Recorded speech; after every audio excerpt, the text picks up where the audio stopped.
So what is threat intelligence? I mean, that's a really good question to answer these days because threat intelligence can mean many different things to many different people. When you're talking about threat intelligence, in essence, you're really talking about information which is collected and analyzed for you. This information is collected externally to your organization, is trying to protect you by talking about the global context of what's happening out there, and how can you use that to protect yourself.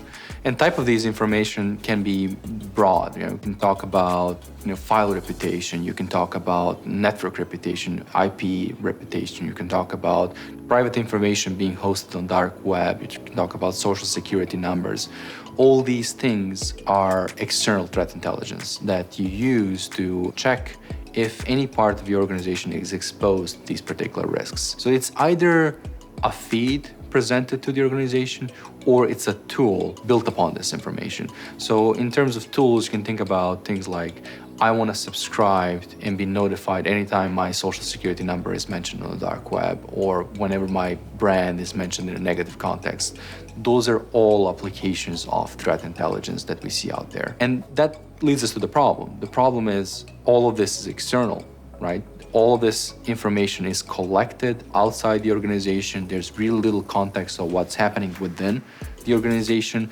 And there's the correlation between those two is left to the organization. So the teams of security analysts or threat researchers, they need to take in the information and apply it to what we have collected locally.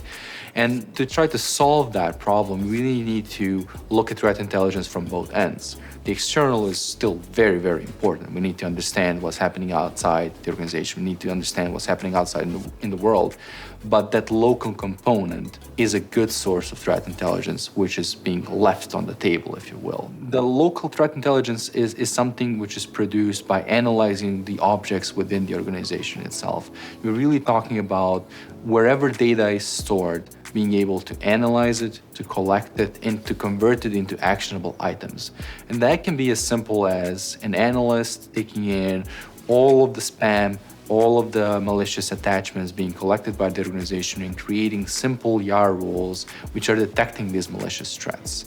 And the key difference between external and internal in this particular case, or local, is that the analysts are focused on threats which are highly specific to their organization. So you're really talking about something which is lacking if you're looking at the external sources. And the reason why that local intelligence is vital is because for you to be able to create it and consume it, you need to be able to explain what it actually is. And that explanation, and something we call explainable threat intelligence, comes as a result of being able to analyze the objects, to be able to describe them, and to be able to translate this, highly technical and specific language into something a threat analyst understands, framing that from the standpoint of analysis into potential effect to the organization. And that's exactly, what Reversing Labs does.